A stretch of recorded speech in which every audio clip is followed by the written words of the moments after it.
I want to talk about a very universal topic, something that everybody values and everybody wants.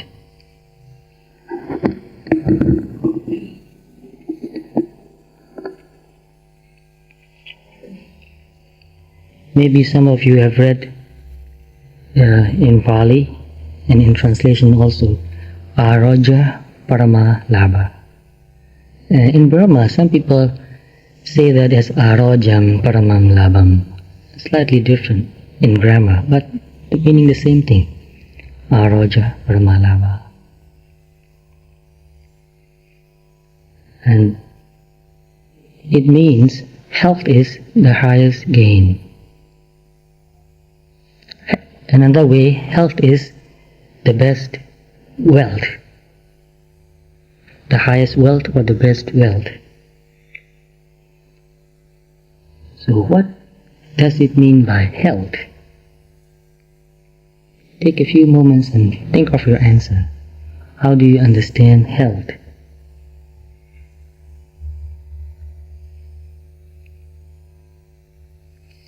Health of the body, health of the mind, both.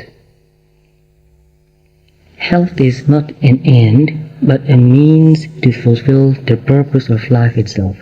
Health is not an end in itself. It's a mean. When you are healthy, you can do something. So health is not for health's sake. Health is for something. So it's not just a mean. It's not an end in itself. It's a mean. So health is not an end, but a means to fulfill the purpose of life itself. So the purpose of life itself, what is the purpose of life? If we are healthy, then we can fulfill the purpose of life. But what is the purpose of life?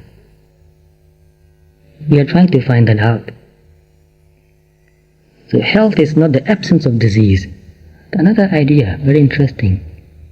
Because if we take health as absence of disease, then I want to ask a doctor if he has met anybody who is perfectly healthy, who is totally absent from disease. Buddha said, Muhotampi arojam patizana mano kimin nyatra balaya.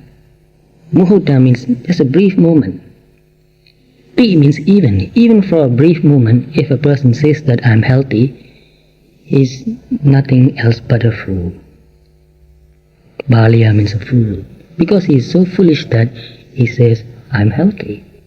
Bodily, I mean. Because in our body, any moment, there's some kind of ailment. Sometimes we are not aware of that. Only when we go to the doctor and check up, we find out, oh my goodness, I have a disease. I didn't even know that. Like diabetes, we don't really know. Hypertension, unless it becomes too extreme, you don't know, you don't feel it. So there are many other kinds of ailments in our body. So health is an attitude or orientation. Health is an attitude, so it becomes mental, not just physical. Nobody is physically perfectly healthy, not even the Buddha was perfectly healthy. He had some suffering, some disease. So health is an attitude or orientation. Very interesting. Health is an attitude or orientation comprising our basic values. So this attitude and this orientation comprises our basic values and beliefs. Oh, it's another belief. It's also belief about ourselves and the world around us. So see, it's very deep and meaningful now. What is health? Health is an attitude or orientation comprising our basic values and beliefs about ourselves and the world around us. So if you have any wrong value or wrong attitude about yourself or the world around you, you are unhealthy. Very deep. It is an inner quality that gives rise to particular health practice but cannot in itself be reduced to those practices. You may be practicing something to make you healthy, like eating health food, jogging, running, and doing many other things. It's very important, those things, but that in itself cannot make you a really healthy person, because you may be mentally sick. So mentally sick, what do we mean by mentally sick? Not only those people in the mental asylums. Excessive greed is sickness. Excessive anger, sickness. Excessive pride also is sickness. So for example, we are working for a living. If we think that, okay, I'm going to make something, I'm going to sell it, I'm going to make a drink, I'll just add beautiful color, put some saccharine in it, and some very sweet smelling additive also, make it look nice and beautiful, and I'll sell it. Just like Diet Coke. No nutrition. And I think that sort of mentality is sickness. We eat to nourish our body. Not only that, we eat also to nourish our mind. As you eat your food, nourish your body, and at the same time nourish your mind. How do you do that? So Buddha taught monks, and also I think lay people also should practice that if you really want to improve the quality of your life. Buddha said, reflecting wisely, I eat my food. How do you reflect wisely? You think very deeply, why do I eat? Very deeply. If you reflect wisely and eat your food, it makes you wiser. Just eating your food makes you wiser. And if you eat mindfully too, it makes your mind very calm and peaceful. When you are very angry, don't eat. Your food becomes poison. So it is very important to eat your food with a calm and peaceful mind, and to respect your food too. This is nourishing. This is medicine in a way. So to eat something or to drink something which does not nourish you is sickness. So these days, this Diet Coke mentality is a sickness. So it can spread to any other aspect of our life too. We are just deceiving ourselves. So it can become, it can spread to our relationship also. Just be nice on the surface. So you put beautiful color, beautiful words, but no real heart. No heart in your relationship. It's just like a Diet Coke relationship. And that is sickness. No real loving kindness, no real compassion, no deep understanding, no real appreciation, just playing the game nicely. It's like Diet Coke relationship. That is sickness. That is making the whole society sick. So there is no lifestyle, no matter how disciplined or hedonistic, that guarantees freedom from disease and disability or ensures longevity. Nothing really ensures longevity actually, because Buddha said, karma chitta utu ahara. Your health and your life depends on your karma also in the past, and what you are doing now also is karma. Everything we do is karma, either wholesome or unwholesome. For ordinary people, there's no such thing as neutral karma. Only for arhats, they are neutral. Although they are doing something which looks like good karma, wholesome karma, they don't get any result anymore, they don't expect any result anymore. So for them it is neutral. But for us, everything we do is good or bad. Karma. So karma, chitta. Your mind also affects your body. Every thought, every mood affects your body. So we have to take care of that too. Our mind, keeping it calm and peaceful as much as possible by being mindful. And briefly, karma chitta utu, the weather condition, can make you healthy or unhealthy. And what about pollutions? Environment becoming so polluted. The whole environment is becoming unhealthy. So we can't say that I'm taking care of my health, but I don't care about pollution. We cannot do that. We have to care for the whole world if we want to be healthy.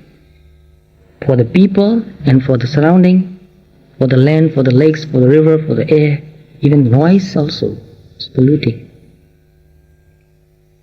So health is very deep. It is related to many other factors in our life. And what about entertainment polluting? Mental pollution. Too much mental pollution these days. Too much entertainment. Some people do everything right and die young, while others break all the rules and get away with it. There are a lot of people like that. So we cannot see only one thing. We have to see the whole picture. So kama chitta utu ahara. Food. What we eat affects our body and affects our mind, both. So we have to be very careful. In one health book I read, you are what you eat. But most people don't pay enough attention to what they eat. They eat what tastes good, what looks good, and what feels good also. A lot of fat, a lot of sugar, cream, anything. So truly, to grasp the deepest meaning of health, it is necessary to broaden its definition beyond the physical. It's really necessary. Actually, it's very simple. You can understand that. It's very simple.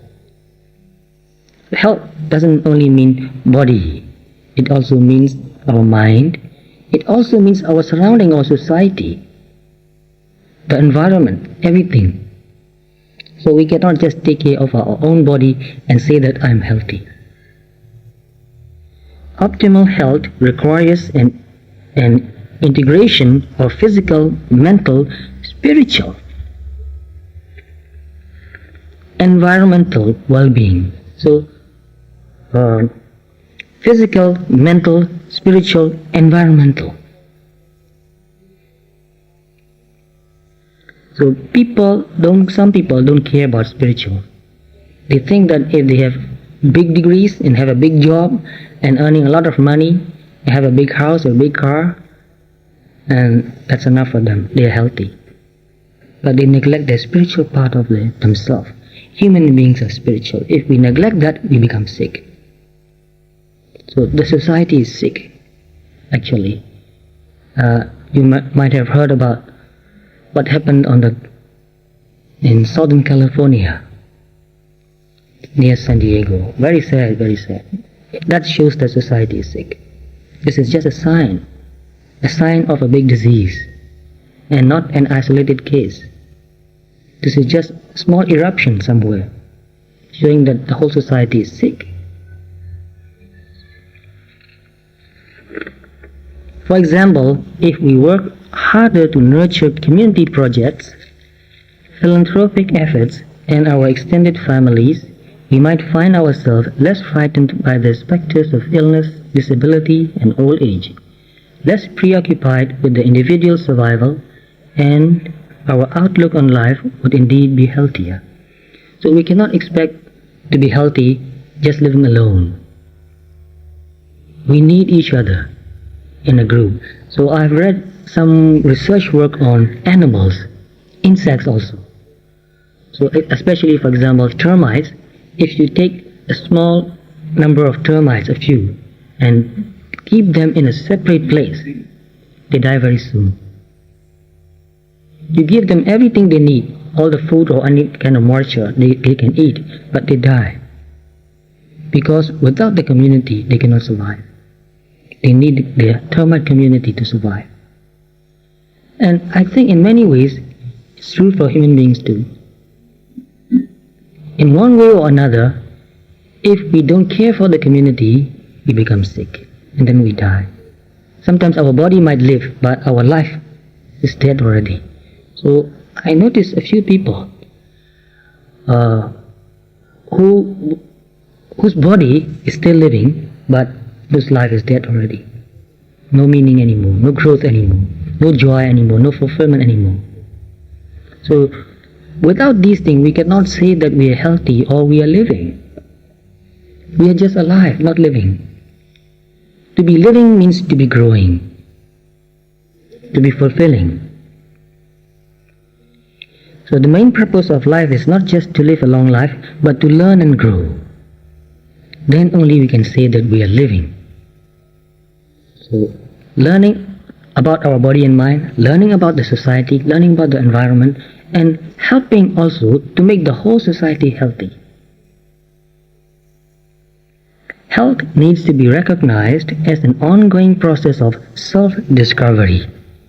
It is an ongoing process. We can't say that I'm healthy and that's it, finished. It is one ongoing process. We are always trying to maintain our health or even improving our health by understanding more and more deeply. So real wisdom makes a person very healthy. So in that regard, you can see that practicing mindfulness is a very good way to become healthy. You understand your body and mind. You become very sensitive to it. You understand greed, hatred, pride, envy, jealousy more and more deeply. And so, by understanding and being in touch with them, in a way you are in control. And those negative emotions, negative thoughts, negative desires become weaker and weaker, less and less, and you develop positive qualities too. In the same process, you develop positive qualities. You become more mindful, more clear, more calm, more peaceful, more aware. You see things more clearly. And you feel it, you see it, what is right and what is wrong, what is beneficial and what is not beneficial. Because you are aware and because you are in touch with both energies, negative and positive energies, you see the difference. You see which is nourishing and you see which is making you sick. And naturally, when you are aware, you go to what nourishes you. Because most people are so unaware, so mindless, and they are conditioned to developing their negative emotions, becoming more and more greedy, more and more jealous, compete, get better. What for? Not appreciating good qualities anymore. So many of meditators complain that if you become mindful and you practice meditation and you become content and you try to understand and you forgive, people think that you are a weak person. People don't respect you. So not respecting these good qualities is also a sign that people are sick. Because they are sick, they don't respect good qualities in people. So mutually making each other becoming more and more sick. Sicker and sicker, making each other more and more greedy, more and more angry, more and more competitive. So nobody finds any peace anymore. Very difficult situation this is. If it gets worse, I don't know what will happen. It's a big danger. And it can get worse if we don't do anything about it. So each of us, no matter how small, we have to try to make ourselves healthier by being mindful and also helping each other and appreciating also each other's good qualities. Very important to support each other. We need a support group. This is very, very important. Support group. We need a culture. Well, when I come to the West, I feel something very different. Because in some places in the world, especially, for example, in some places I live in Burma, people support spiritual practice. They really value that. Here also some people support that and practice that. I understand that. But a lot of people, they don't support that. So it's very difficult for children who grow up in this community to really understand and develop their spiritual aspect when they are younger. So when they are younger, they develop these negative qualities only. Greed, pride, envy, jealousy. And only when it goes to an extreme and it becomes very painful, then they start looking for something else. And some people, even though they look for something better, they couldn't find it because they don't have good teachers, good community. And what happened in Southern California is, it proves that people are looking for something better than money and sense pleasure, but they don't have a good guide. So they did something terrible, which is very sad actually. So health needs to be recognized as an ongoing process of self-discovery, mindfulness. You learn more and more about yourself. So that's where you begin. Learn more about yourself, your body and your mind. How they are related to each other. How everything affects your body and mind. You see something, it affects your mind and body. You hear something, it affects your mind and body. You eat something, it affects your mind and body. Every relationship with each other affects your mind and body. and you have to see whether it is healthy or not. Manifesting a positive influence on the world around us. So when a person is healthy, he manifests positive influence on the world around him. So you have to be very careful and watch how you are affecting other people in every way. Whatever you do, whatever you say, how does that affect the people around you, the surrounding? Even throwing trash is very unhealthy because you are polluting the surrounding, making it dirty and bad smelling. So everything you do affects your surrounding too. So if you have a positive influence to your surrounding, then that shows that you are healthy. If you have negative influence to your surrounding, then that means that you are very unhealthy. So it is a means to living a successful and satisfying life. So health is a means to live a successful and satisfying life. Very, very deep. If we can become really healthy, then we'll become really enlightened. To be enlightened means to be healthy, actually. Think very deeply, is that true? Buddha was a big medicine man. Yes, they said that even in the text. Buddha was a big medicine man, was a doctor, mental doctor also.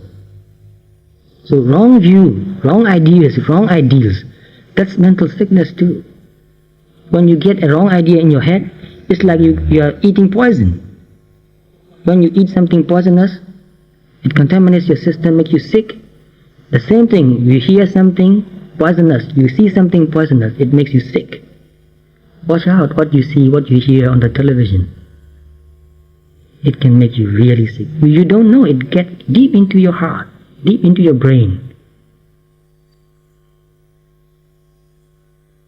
So to be successful and satisfying means to develop all your good potentials as best you can. That means successful, not just money and fame. You know a lot of people, I'm sure you've heard of them, very rich and very famous and very sick. Can anybody give me an example of somebody like that? Very rich and very famous and very sick.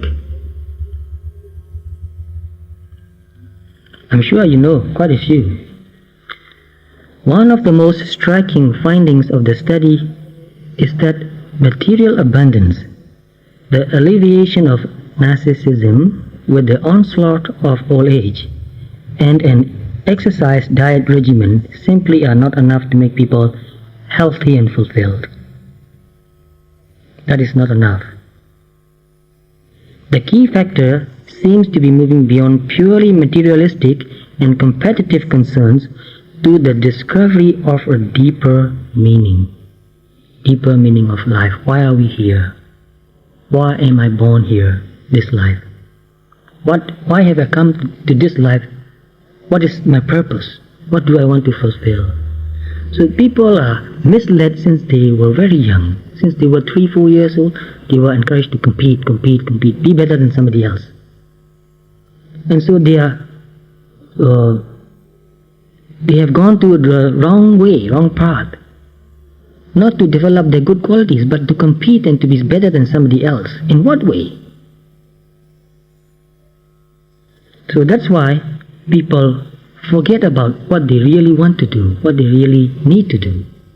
If you can really calm down and relax and meditate, and when you come to a point where you stop thinking and get really deeply tuned into your heart, you'll find what you really want to do.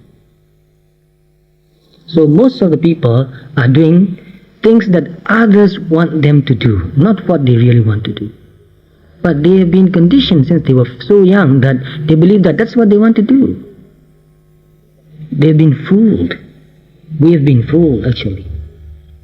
So to find out what you really want to do and do it is the purpose of your life. And you can prove that in many ways. When you are doing what your real deep nature yearns to do, just by doing it you feel very satisfied and happy with your life. No matter how hard you work, you are still very happy. And you don't lose interest. No matter how old you become, you will never give up. So I want to ask you one question. What is the thing that you want to do until you die?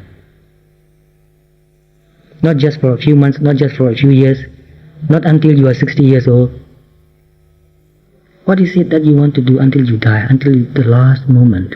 And if you can take it seriously and understand it and accept it, if you don't finish that work, what is it that you want to do even in the next life? So many meditators, they told me that they have found what they want to do and they will do it until they die, and if they cannot finish it, they will do it next life and next life, no matter how long it takes. So you see how their goal becomes so strong that they will do it no matter how long it takes to do it, to finish it. So you have a very clear purpose in your life. Most people have no purpose. It's just going here and there, getting nowhere, going round and round, lost. But if you really get deep inside and find out that this is what I want to do, you will really do it even in your next life. You'll think of it. If I die, next life I'll be reborn, I will do it again. If you do it again and again many lives, you develop stronger and stronger ability, qualities. That's the way we develop paramis. So parami is a very beautiful and very strong truth idea, reality. We are here to develop our paramis, not just to make money and enjoy, although that's part of our life, but not the main goal, not the goal of our life. This is just like foundation. You build a foundation, but if you stop there, what's the purpose of a foundation? So learning a trade, getting an education, working, making money, important, because nobody will feed you for life. You have to support yourself, but that's not the main purpose of our life. There must be something more than that.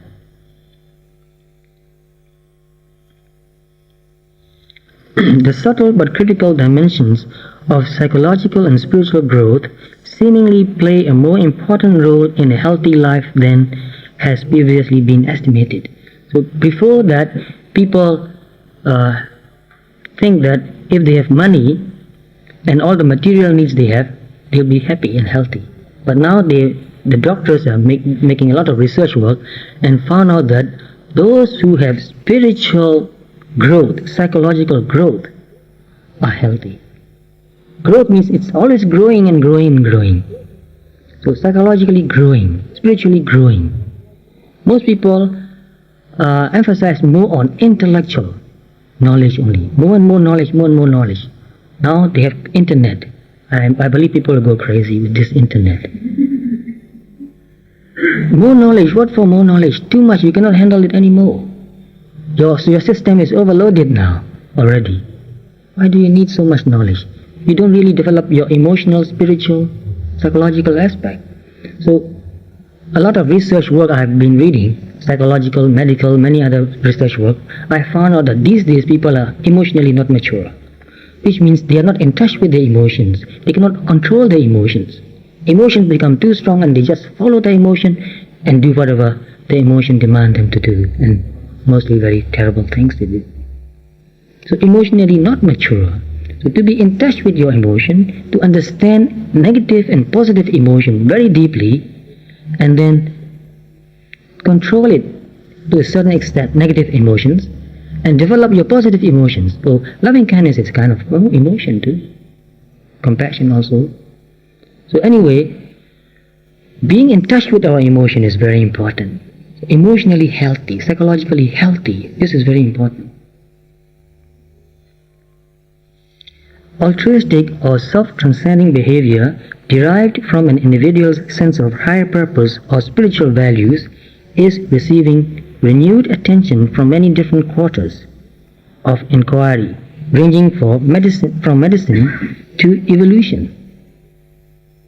Very deep is the altruistic or self-transcending behavior. So to work for the betterment of many people, other people, if possible the whole world, is very important for our health. So altruistic or self-transcending behavior.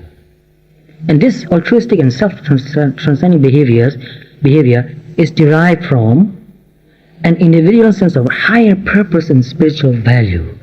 That is the main thing, higher purpose and spiritual value. Do we have higher purpose and spiritual value? I believe you do have. But this is something many people need to know. Since they are very young, since they are quite young, I notice that people in their teenagers are very spiritual. But most people have no guidance. That's why most people go to drugs. And I've noticed that very sad story. When I talk with people who use drugs, I found out that they are very spiritual in many ways. So I don't encourage taking drugs, because that is very unhealthy. That makes people become unmindful. So our behavior should be grounded on our higher purpose or spiritual values. And that is what the teaching of the Buddha is actually, to give us a higher purpose, to give us spiritual value. Altruism, either defined socially or as defined genetically, is wholly compatible with natural selection and is an important determinant of human behavior. Very important. So, human beings are social beings. We live together, we work together, we support each other. We cannot live alone. We need a community. So here is a Buddhist community, Buddhist society. Very good, very wonderful. We need that. But you have to find out very carefully what is the purpose of this community. What is the purpose of this society? What is this society doing? What is the goal of this society? And if you know that this society is doing something good, then become a member and work for it. Don't just sit back and watch what others are doing. Be a participant. Participate in it. If you want something, you have to make it happen. You have to make it work. So already the society is doing something really wonderful. I've been here for more than 2 months. But I think we need more wholehearted participation. We need this. So we have to work for it. Altruists are fitter than selfish individuals. You want to be happy and healthy? Don't be selfish. Selfishness is sickness. Selfishness is sickness of the mind, and it makes the body also sick. Very clear, simple, plain logic. Not hard to understand actually. Look at people who are very, very selfish. They are not really happy. Altruism will not only survive, but will gradually permeate the entire population. One might even rename the accompanying altruism. Rename. You know what the new name would be? Could be enlightened selfishness. Enlightened selfishness, wonderful word. Because you want to be healthy and happy, you help others to become more healthy and happy. So you get it back. So it's very beautiful, very beautiful. Want to be happy, want to be healthy? Support other people to be healthy and to be happy.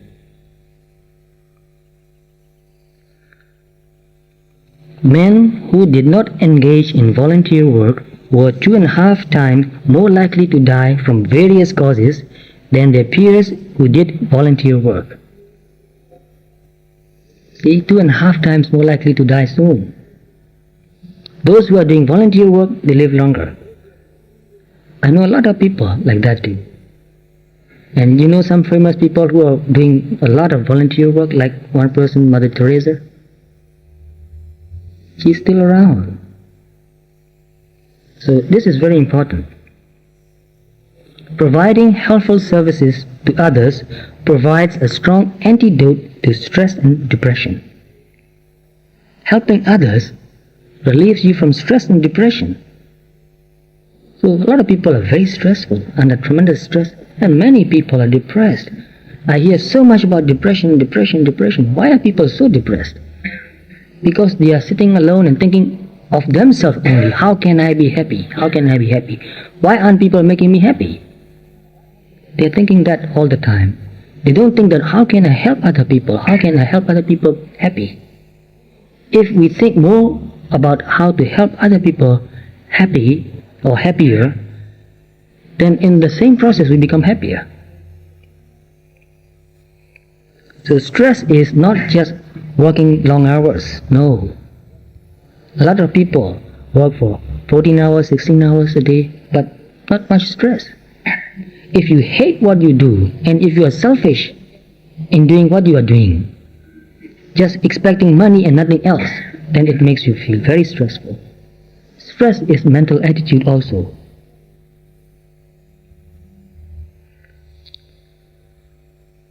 Individuals with emotional problems often find that helping others with similar difficulties is particularly beneficial and satisfying. If you have a problem, work and help other people with similar problems. So this is some idea very interesting. If you want to learn something, teach that to another person, and you learn. Since I was very young, I started teaching my friends, the same class, I started teaching them to learn. And since very young, I found out that if you want to learn something, teach that. Then you really look very deeply. They ask you questions. You have to find out the answer. Work very hard. You have to explain them, give them examples. And that makes you think more creatively. That brings your all your good qualities out. Helps you develop your good qualities. So whenever I have to sit for an exam, a couple of months before that, I'll start negotiating with my friends. Come on, I'll teach you. I didn't really know much, but actually just getting somebody who wants to learn from you gives you a lot of motivation to find out, to read. They will ask me questions. I have to find out. You get more interested, more energetic. You have a lot of energy to work. If you just sit and study alone, so boring, you fall asleep. Not much energy. So this is very interesting psychological theory. A fact actually.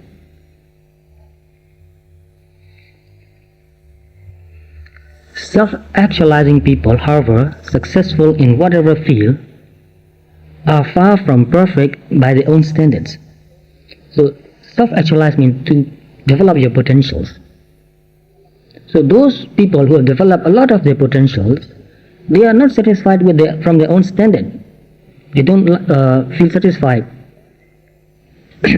Far from perfect by their own standards, and they too have many of the same qualities and experiences that you and I do. So a lot of people who become a very developed person, spiritually developed person, who are able to help a lot of other people, are not exceptionally intelligent. No, they're not exceptionally intelligent. A lot of my teachers are not exceptionally intelligent. I know many other learned monks who are exceptionally intelligent but who could not help because they are not willing to. They don't want to take the trouble. So a lot of my teachers are willing to help. And because they are willing to help, they work and work and work, and they develop their spiritual qualities. So don't think that, those other people who are helping and becoming leaders, they are very intelligent. That's why they can do that. No, that is not true. They have a big heart. They want to help, not because they know. They are willing to help, and in that process they learn and learn and learn. And they make mistakes too. I make mistakes too many times. Dealing with people, talking with people, it's very easy to make mistakes. And people push your buttons too. The buttons push, you get very upset. You work with it. Okay, this is my attachment. Because I'm so attached to this, and I've been pushed, and I'm upset. Work with it again and again, and you become more mature. You can let go and work again. Keep doing. You don't give up. They were born and reared under vastly different social and economic circumstances, ranging from inherited wealth to a few dollars and a vision. Some people are rich, some people are very poor, but they work. They have suffered setbacks, disappointments, and life-threatening illnesses. A lot of the leaders especially in the spiritual aspect, they don't have really happy life actually. They have very hard life. They work very hard. So life-threatening illnesses and have experienced the joys, triumphs, and sense of awe that inspire all of us. They struggle through the same daily woes of living as we all do. We all have problems. We cannot wait until we have overcome all the problems.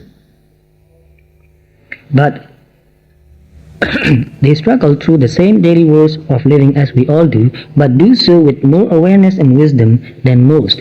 And that's the difference. They have more awareness and wisdom. Because they are more aware, they become wiser. And from very simple experiences, they learn something very deep and meaningful. So when you listen to really wise people teaching, you will hear that they are teaching something very simple and basic. Nothing extraordinary, so to speak. Just loving kindness, mindfulness, understanding, compassion, forgiveness. Simple life. Nothing extraordinary if you listen to it. They are remarkable not because of a special genetic endowment, but by virtue of living life to its full expression. That's why they are remarkable. Try your best. You have tremendous, beautiful spiritual qualities. Just try your best. Despite adversity, they listened to their inner voices and developed the skills to turn their visions into realities. They have a lot of adversities, setbacks, but they try to calm down, meditate, and look deep inside. And deep inside, their good paramis, actually, so to speak, their good paramis motivate them. Do something good. Do something good. Go ahead and do it. Keep doing it. So when I was young, a few times I was very depressed. Didn't want to do anything anymore. But whenever I go and meditate for a while, deep inside me, something is motivating me. Learn. Do something good. This is just another test, another stage. It will be over. You will learn and grow up and you'll be happy about it. So all the difficulties and setbacks in our life are a way of testing us and motivating us to work harder. Telling you to work hard.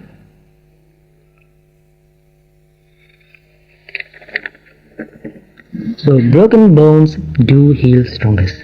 This is a saying most people hear about. Broken bones do heal strongest. So when you have a hard life, if you are going through a hard time in your life, remind yourself that. And I have another quotation which I have read from a book which gave me a lot of courage to keep going.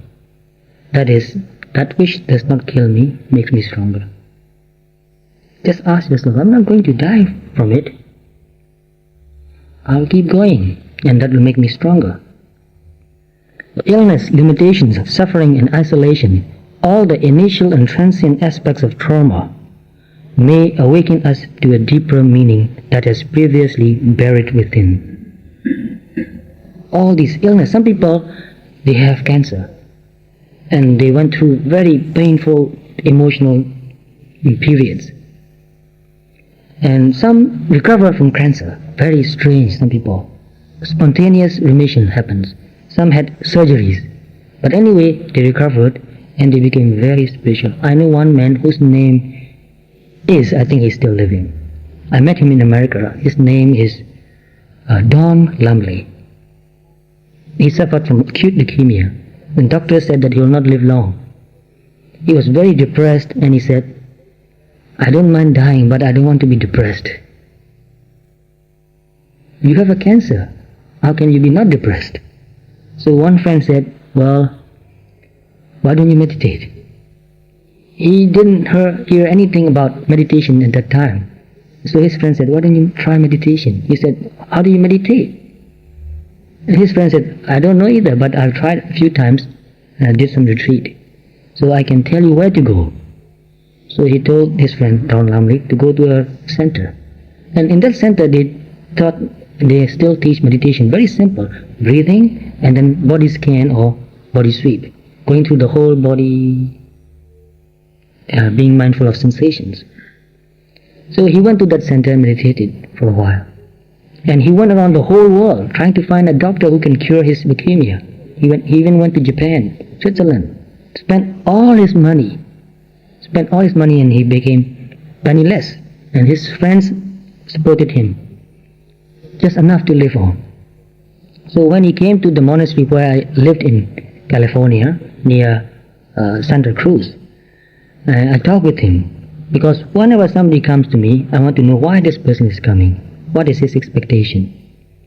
So I asked him why he came here, who told him to come here, how did he find out the place. So he told me that one of his friends told him about the place, and he came here to meditate and to die peacefully, he said. He wanted to die in a monastery. So he meditated. But I came back, and at that time, he had leukemia for 6 years. Heard that he's still kicking. And at that time also he told me, he said, if I keep meditating, I hope that I can live a normal span of life. Like 65, 70, 75, he said. So even though, and this person also told me, he was an engineer making roads. He said, before I got sick, I never thought of meditation or spirituality. Just money, make money, and enjoy. And he said, I feel very thankful to my sickness now. Another lady I met who had both of her breasts removed from cancer. And she came wearing a t-shirt. Very plain, you can see that. And she said, because of my disease, I found the meaning of my life. And I'm very happy about that. So these people, because of this trauma, they found the meaning of their life. So everything you go through in your life, painful experiences, has a meaning. Find that meaning. Don't say, why me? Why should I suffer? Just ask, what is the meaning of this experience? What can I learn from this experience and grow up? Someday we will die, no matter how healthy we are now.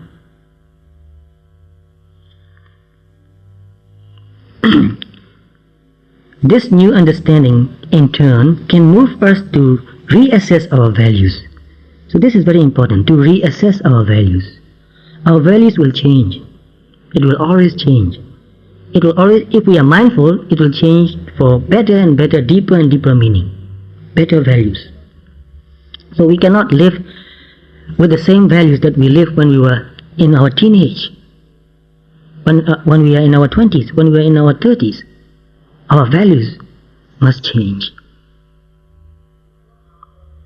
To sort out what matters and what does not. To consider the meaning not just for the trauma, but of life itself. What is the meaning of life itself? In such experiences can be found the roots of empathy and compassion. Some people become very compassionate after they have suffered a lot. They become very compassionate. They know what it means to suffer. Some people who went through depression, they know what it means to be depressed. Very terrifying, very terrifying.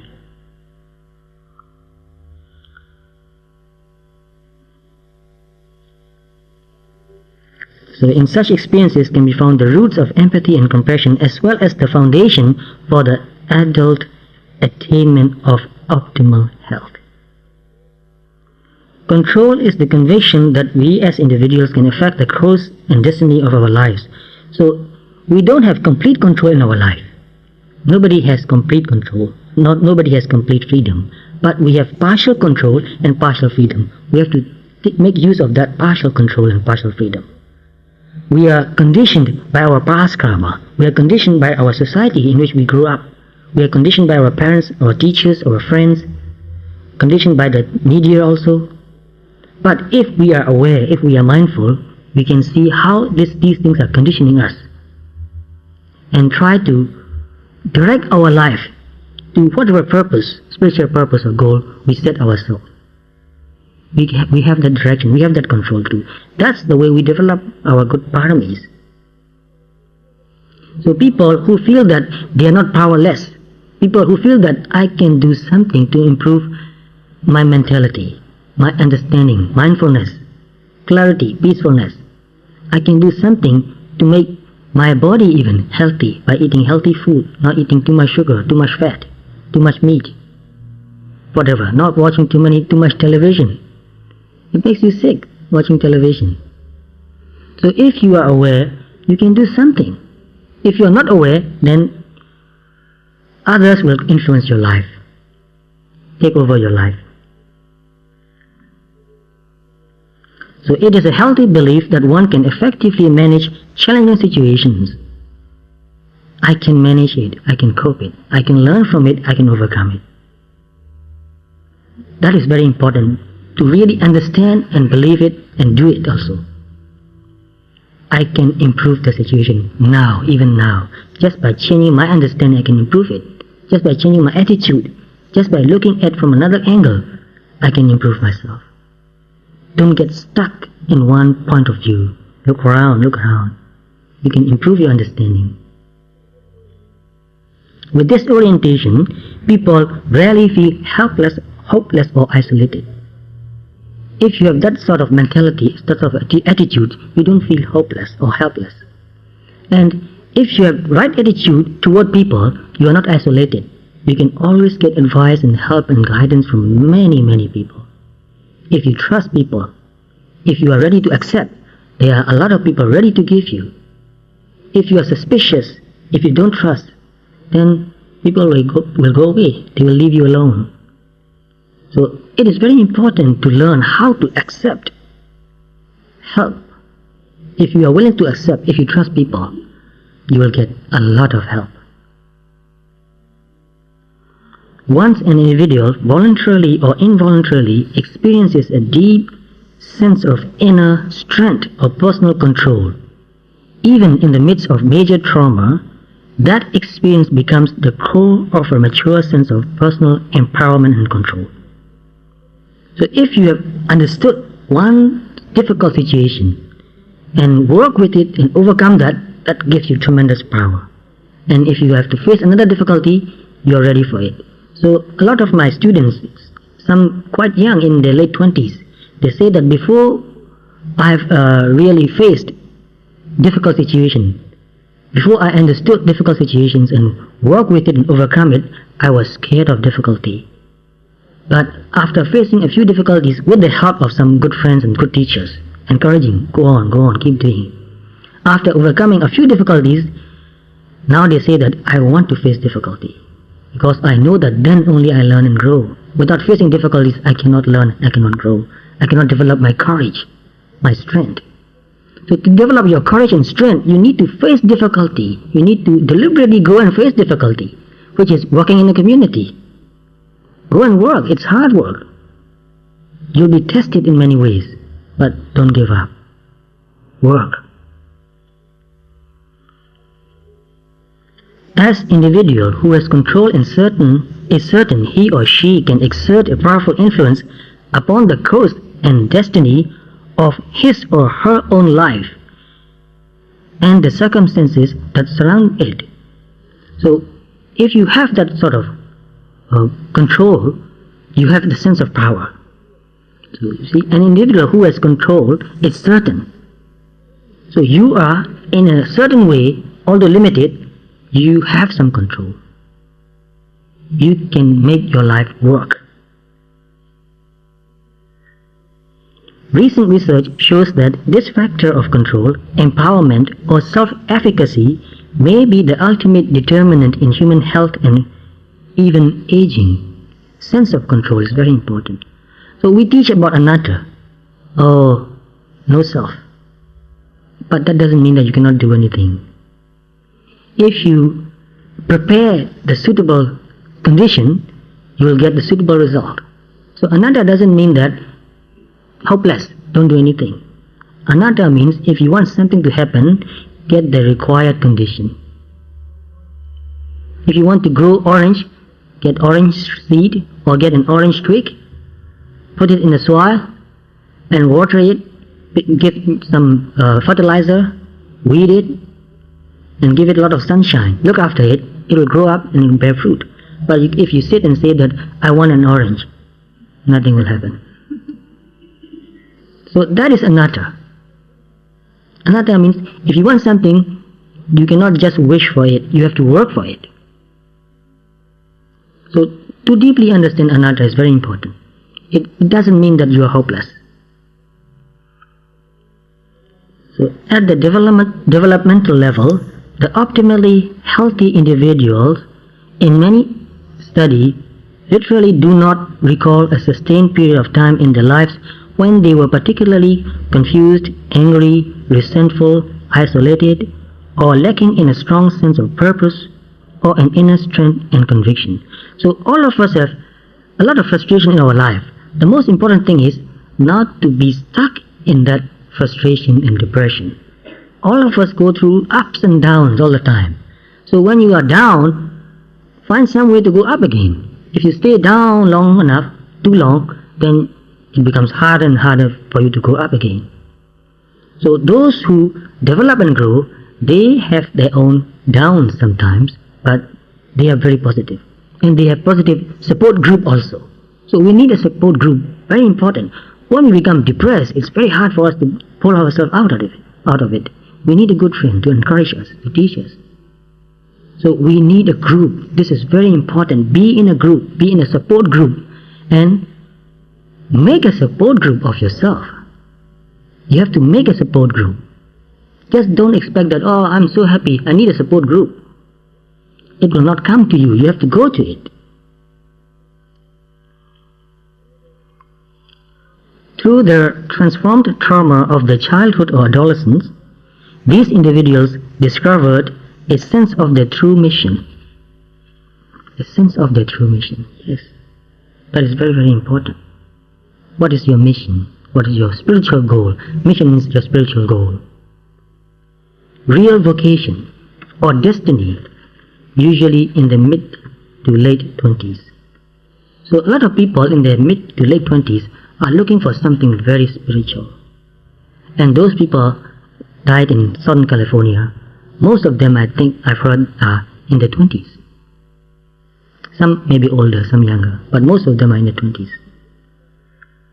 Often this discovery was accompanied by a sense of inevitability and a renewed, deeper commitment to the altruistic purpose they had sensed more vaguely as a child or young adult. So naturally, when we are in our teens, we have spiritual ideals, very beautiful. But some people think, oh, that's just a teenage dreams, unrealistic. No, this is realistic, but they don't have a good guidance. They are misled again to sense pleasures. Naturally, we develop those spiritual, beautiful ideals. We want it, we need it, we know. Occasionally, the discovery occurred during a period of crisis, or through a powerful but transient period of alienation. Sometimes we become very lonely, and very important. That loneliness is very useful. You take time and be in touch with yourself again, and develop your strength. Oh, sometimes you find out, what do I do now? Just take your time and think very gently, what do I do now? Be very patient. The answer might come very gently and very slowly. If you're in a hurry, you cannot find it. Or within a spontaneous internal moment of insight. Sometimes in a flash it comes, oh, this is what I want to do. This is what I really want to do. I'll be really happy if I do this. So sometimes from a negative experience you can become cynical, pessimistic or bitter, but I choose a different path. Sometimes you become cynical and bitter, very negative. But if you have a good support group, that support group, your teacher, your friends, can help you to become positive again. Especially those who have been through the same process can really help you. Those who were alcoholics, they are not anymore, they can help another alcoholic to give up drinking, to help him give up drinking. So honestly, I don't know how I came out of that traumatic experience intact, and I do not take credit for it. Sometimes you just work, and then you're out of it again.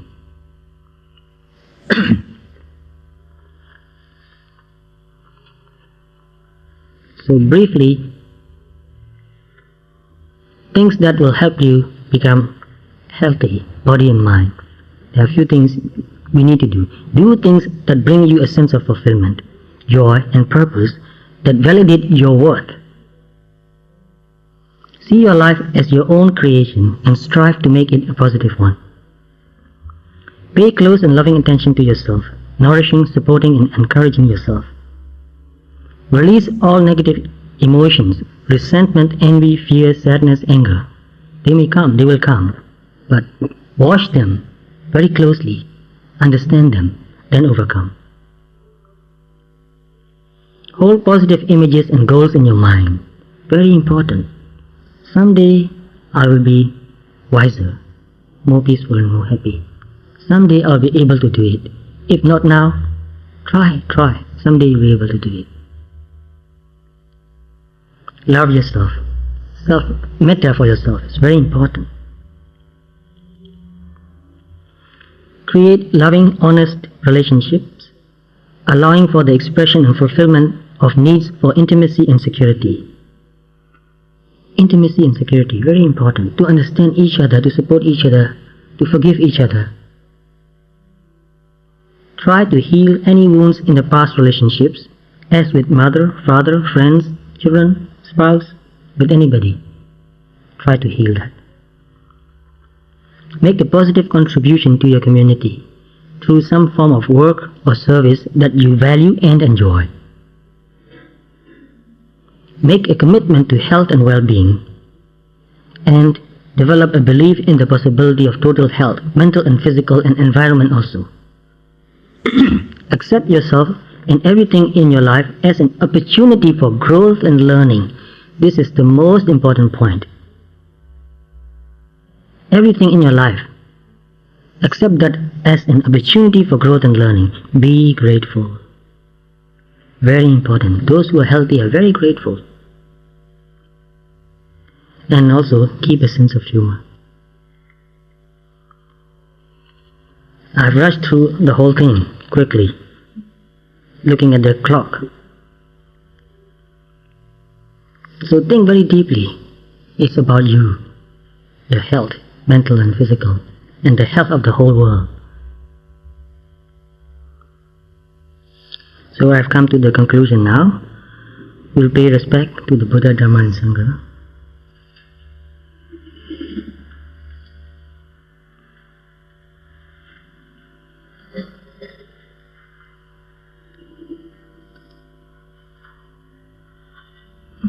We'll recite only in Pali because some people find it very difficult. Only in English. Some people, it's difficult for them to recite in Pali language. I honor the Buddha by the very practice that leads to liberation. I honor the Dharma by the very practice that leads to liberation. I honor the Sangha by the very practice that leads to liberation.